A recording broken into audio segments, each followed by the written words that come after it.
Bonjour et bienvenue dans le podcast Haricots Verts, le podcast qui vous parle d'art, d'écologie et de verdure. Je suis Pauline Leroux, ingénieure agronome passionnée de plantes et je vous emmène à la découverte de la couleur végétale et de toutes ses applications. Que ce soit dans le textile, l'ameublement, l'artisanat, la décoration et dans d'autres domaines, chaque jeudi et samedi à 7h30, je vous propose des épisodes riches avec des invités passionnants pour approfondir le sujet de la couleur végétale sur toute la chaîne de valeur. Mon but, fédérer et démocratiser la couleur végétale dans nos vies. Alors, c'est parti, bonne écoute. En fait, qu'est-ce que ça veut dire? Ça veut dire que quand vous avez 5% d'indigotine, par exemple, comme à Madagascar, ça veut dire que vous avez 95% d'impureté. Quand vous avez 8%, vous avez 92% d'impureté. Et nous, avec 65 à 80% d'indigotine, ça veut dire qu'en fait, on n'a presque pas d'impureté. Et les molécules qu'on va trouver, c'est pour ça que notre indigo, et je porte une information aux personnes qui nous écoutent, notre indigo ne pourra pas coûter le même prix. Vous savez, vous avez les châteaux Margaux à l'Élysée, hein, le vin choisi par l'Élysée, eh ben nous, ça sera du château Margaux en matière d'indigo. Donc, parce que il faut bien comprendre. C'est-à-dire qu'avec, et d'ailleurs nous sommes en train de faire un travail avec Patrick Brenac pour vous proposer très peu d'indigo en fait. 10 grammes, c'est l'équivalent du 100 grammes de l'Inde, par exemple. Ouais. Voilà. Et ça c'est intéressant. C'est-à-dire avec seulement 10 grammes d'indigo de phytobocase ou couleur bocase risque d'être la prochaine société fille de phytobocase. Et donc avec 10 grammes, vous pouvez atteindre des kilos d'indigo. Voilà, pour faire plusieurs jeans, plusieurs t-shirts, etc. Parce que comme le produit va être cher, on va trouver un moyen pour que le produit ne soit pas cher et pour vous permettre de faire les mêmes quantités, de teindre les mêmes quantités de tissu, mais avec très peu. Et nous sommes en train de trouver les formules. Vous savez, par exemple, Michel a une formule pour faire ses cuves d'indigo 1, 2, 3. Oui. Et on a fait le malheur, en fait, de faire une cuve 1, 2, 3 avec notre superbe indigo. Mais en fin de compte, on a jeté du produit, en fait. Parce qu'il n'y avait pas suffisamment de fructose, de sucre réducteur, pour réduire la quantité d'indigotine qu'il y avait. Donc on a dû changer, en fait, le 1, 2, 3. Et bientôt, il y aura une newsletter dans Greening où on va vous donner, en fait, la bonne formule de cuve pour extraire un maximum de produits, en fait, pour faire les teintures. D'accord, voilà. Ok, bon. Donc super. Donc partenaire principal et collaboration principale, c'est avec donc Patrick Brenac de Greening. Donc oui, c'est les Brenac. Et les autres aussi, hein. Oui. Donc moi, je collabore avec Sandrine Rosier, avec Dominique Cardon, avec Aurélien Rolf, donc Michel Garcia. Donc nous sommes tous en contact en fait. C'est un petit club, hein, un petit club, et on s'entend très très bien. On est vraiment très amis. Et donc c'est plus de l'amitié partagée en fait. Voilà. Ok. Alors maintenant qu'on a parlé de l'écosystème et des collaborations, des partenaires et de ce petit club, on voulait parler ensemble quand on a préparé l'épisode d'un point plus technique, en tout cas de sujets qui moi m'ont passionné quand vous m'avez parlé. C'est vous m'avez parlé d'économie symbiotique, vous m'avez parlé de la bioaspiration, on a parlé d'agroforesterie ensemble parce que on a quelques points communs, notamment la passion des plantes et la formation à Ingé Agro. Je voulais que vous puissiez expliquer à nos auditeurs ce que vous entendez par économie symbiotique, bio-inspiration, ça semble un peu plus cohérent, plus facile à comprendre, et ce que vous faites en agroforesterie. Mais pour bien vous expliquer ça, Pauline, et je vous remercie de me poser cette question, qu'est-ce qu'on constate aujourd'hui? On constate, si on prend le cas de la Guadeloupe, que nous subissons des ouragans de plus en plus puissants qui viennent détruire l'archipel. Et plus près de chez vous, hein, à l'heure où je vous parle, hein, aujourd'hui, quand vous regardez les infos, notre planète est en train de brûler. On a des méga feux aux États-Unis, au Canada, en Europe, plus près de vous. Vous avez vu la Grèce, hein. La Grèce est en train de brûler, donc le Portugal, la France, même l'Algérie, l'Italie, l'Espagne. Et pourquoi on a ces méga feux? C'est parce que on a fait le malheur de déterrer ce que la nature avait pris soin d'enterrer. On a été des fossoyeurs. Et quand un fossoyeur, c'est quelqu'un qui fait des grands trous, et surtout, ne faites plus de grands trous pour aller chercher vos richesses, Pauline. On fait des grands trous pour aller chercher du pétrole. On fait des grands trous pour aller chercher du charbon. On fait des grands trous pour aller chercher des minerais, du diamant, de l'uranium, de l'or, pour se remplir la poche remplie d'argent.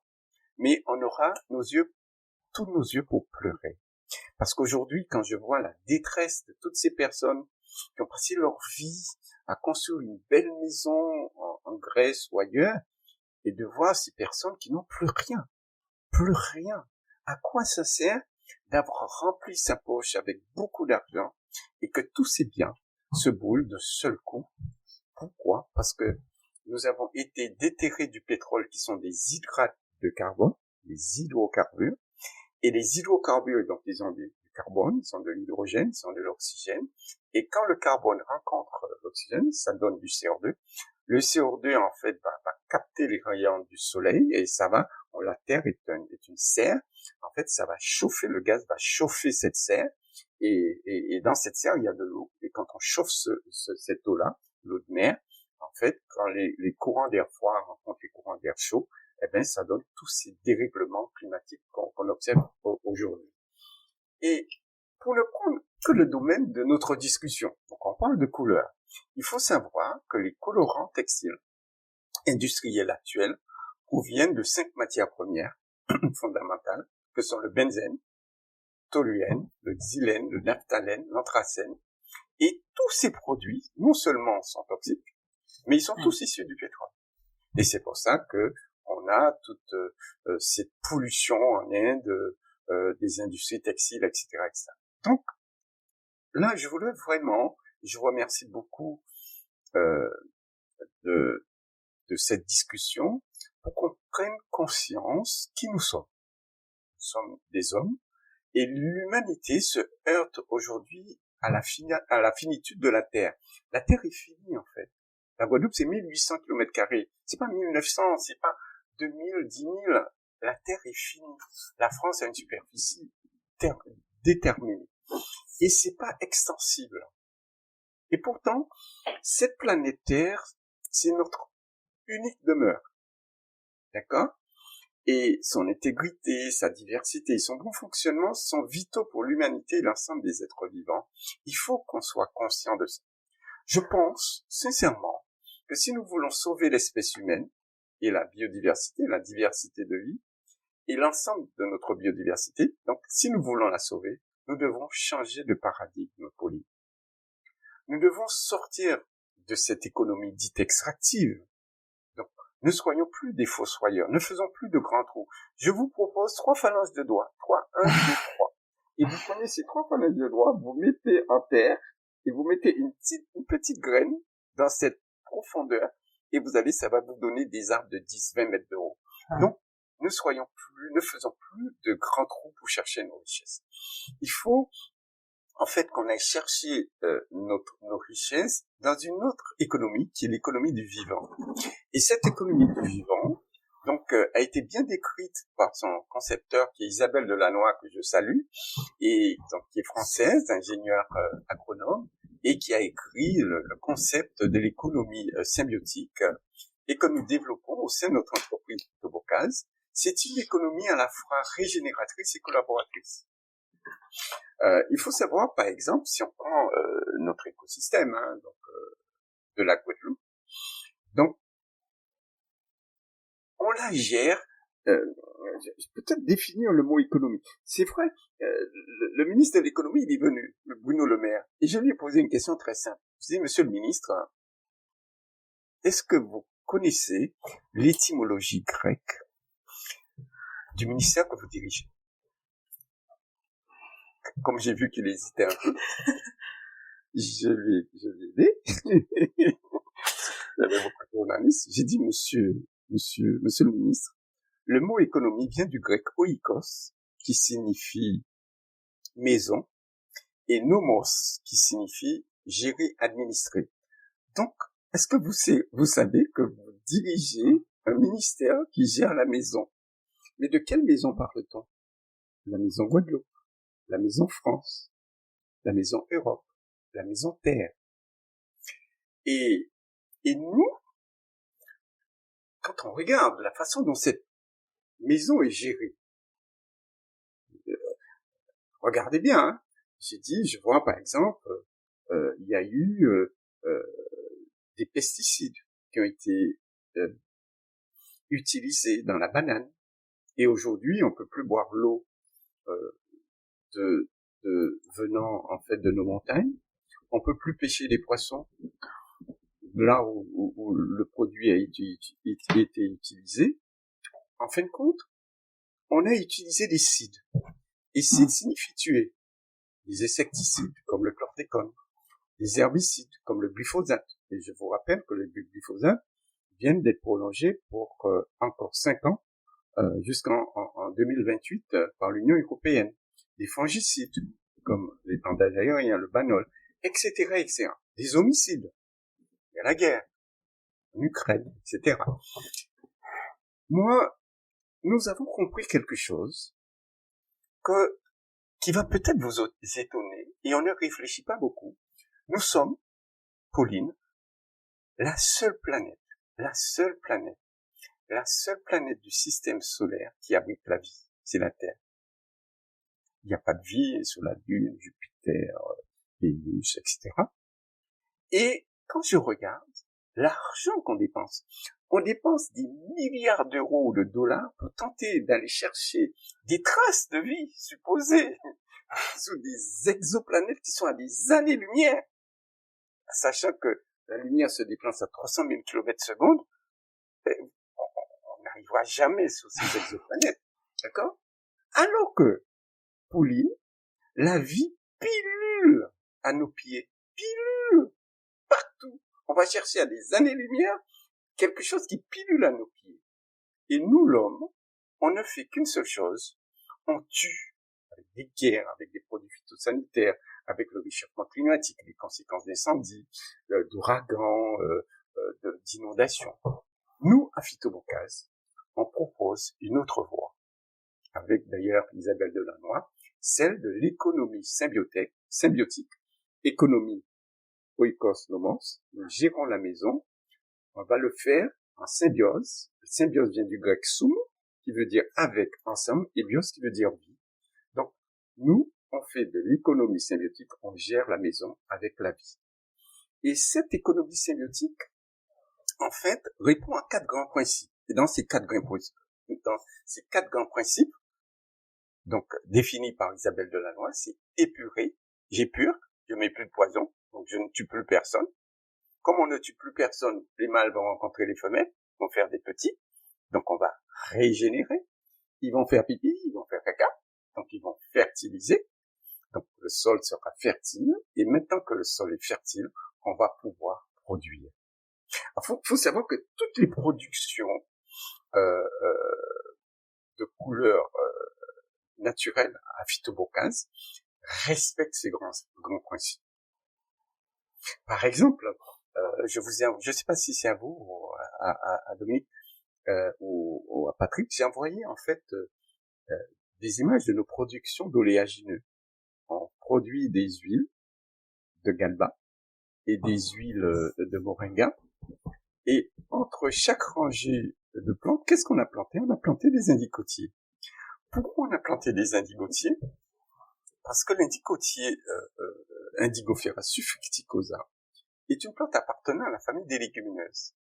Et les légumineuses ont une particularité, c'est qu'ils vont abriter une vie dans leurs racines qu'on appelle des rhizobactéries. Et ces rhizobactéries sont les seules capables de capter l'azote de l'air, parce qu'il faut savoir que l'air dans lequel baigne actuellement dans l'espace où se trouve Pauline, vous avez 78% d'azote, 78% d'azote et 21% d'oxygène. Or, 78 plus 21, 99% de l'air dans lequel on baigne, c'est de l'azote et de l'oxygène. Et vous savez pourquoi le bon Dieu, il a mis 99% d'azote et d'oxygène, enfin 78% d'azote et 21%? Eh bien, c'est tout simplement que les yeux de Pauline qui me regardent, là, c'est fait d'azote. Le cerveau de Pauline qui m'entend par le biais de ses oreilles, c'est fait d'azote. Votre nez qui respire, c'est de l'azote. Votre langue qui goûte les fruits, c'est de l'azote. Votre peau, c'est de l'azote. Pourquoi c'est de l'azote? Parce que et les protéines sont faites d'acides aminés. Et tous les acides aminés sont azotés. Sans azote, il n'y a pas de vie. C'est pour ça que le bon Dieu nous a mis 78% d'azote dans l'air et 21% d'oxygène. L'oxygène, c'est pour que notre corps soit chaud, parce que c'est un comburant qui va mettre du feu dans un hydrate de carbone qui est le glucose. Donc, oxygène plus hydrate de carbone, notre corps il est chaud. Et quand notre corps il est froid, on dit que Pauline, en créole, on dit chez nous, Pauline mort fouette, donc Pauline est mort froide, elle ne respire plus de comburant.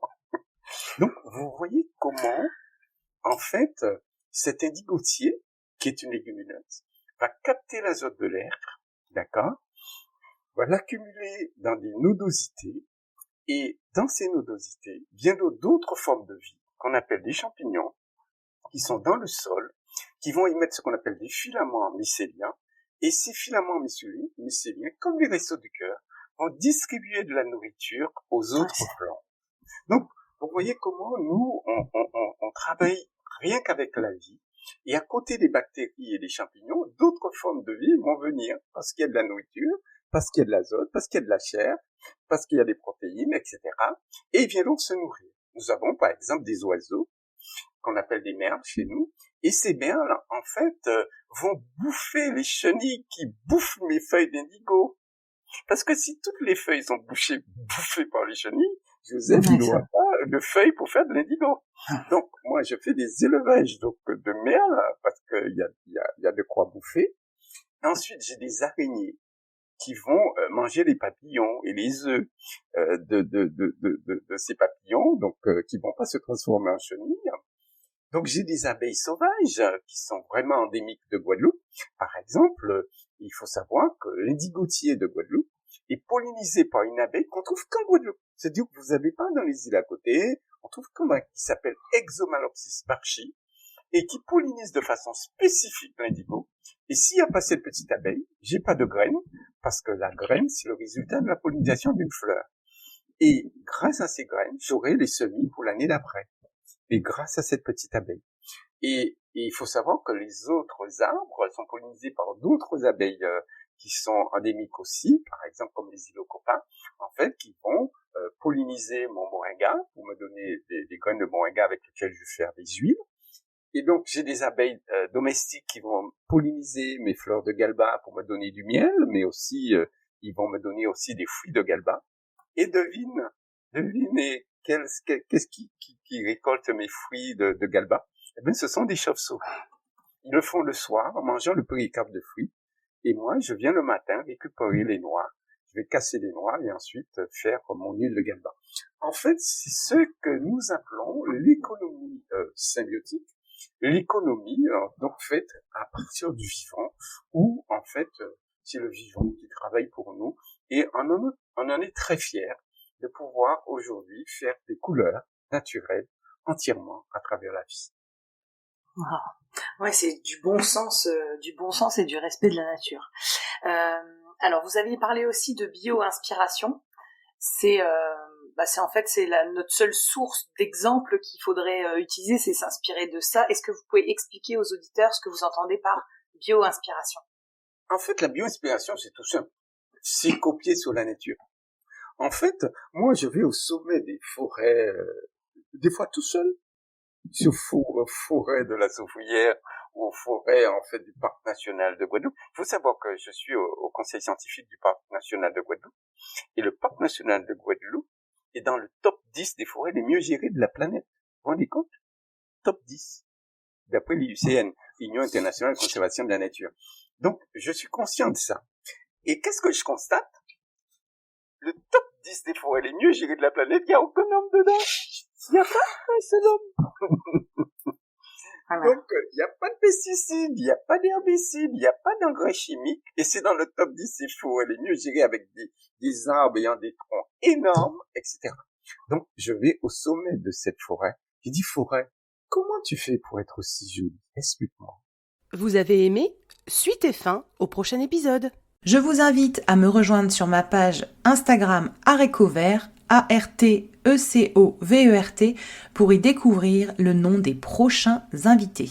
Je me permets de vous rappeler que la seule manière de soutenir ce podcast est de le noter et le commenter sur la plateforme d'écoute de votre choix. C'est ainsi qu'on arrivera à faire porter la voix de ces passionnés de la couleur végétale. Merci à tous!